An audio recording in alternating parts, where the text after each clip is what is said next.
Meno má pekné ako prsia. Ahoj. Ahoj. Čo to má znamenať? Mám byt. Zariadený len sa nasťahovať. Zbalil som ti veci, Jake. Pozri sa, či som na niečo nezabudol. Striko Charlie? Posluchni otca. Hovoril si... Hovorím, posluchni otca.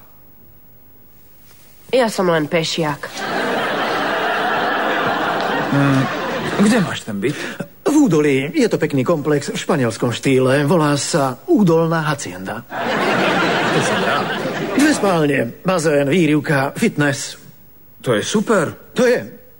A ideme. To vidím. Je to tak lepšie, vieš? Konečne mám vlastný byt a ty sa zas môžeš vrátiť k sebeckému spôsobu života, ktorý ti vyhovuje. Už sa teším.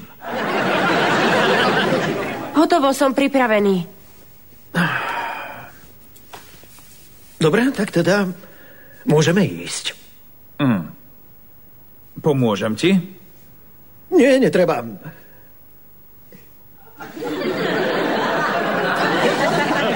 Takže ideme smer Údolná hacienda. Jake, rozlúč sa so strýkom. Ahoj, strýko. Ahoj, Jake. Chod do auta.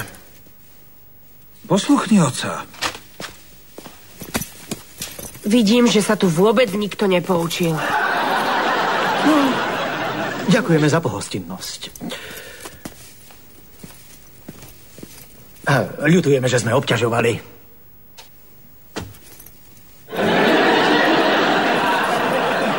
Ellen. Ja nechcem ísť. Ja nechcem nikam ísť. Páči sa mi. Veľmi sa mi tu páči. Veď si našiel pekný byt. Vymyslel som si to. Všetko som si vymyslel.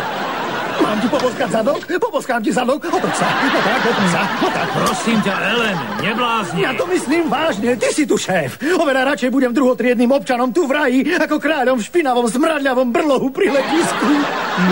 Ellen, upokoj sa, pokoj. Ak tu chceš zostať, tak zostaň. Ďakujem, Charlie. Nevieš si predstaviť, ako mi bolo. Veď tam by som si ani nemohol priviesť ženu. Jediná možnosť sexu by bola nechať sa obťažovať Chrisou. Zmuž sa konečne. Choď po Jakea, navečeriame sa. Dobre. Ešte raz ďakujem. Nie za čo.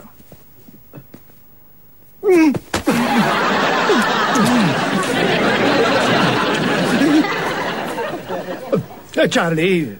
Čo? Než som pre tebou padol na kolená. Chcel si mi niečo povedať? Ani nie. Predtým, ako som sa rozplakal. Chcel si ma požiadať, aby som zostal. Ani náhodou. Dobre. Mňa tak ľahko neoklameš. Viem, že by som ti chýbal. Napriek všetkému, čo si povedal, sme bratia. A spája nás o mnoho silnejšie puto, ako si myslíš.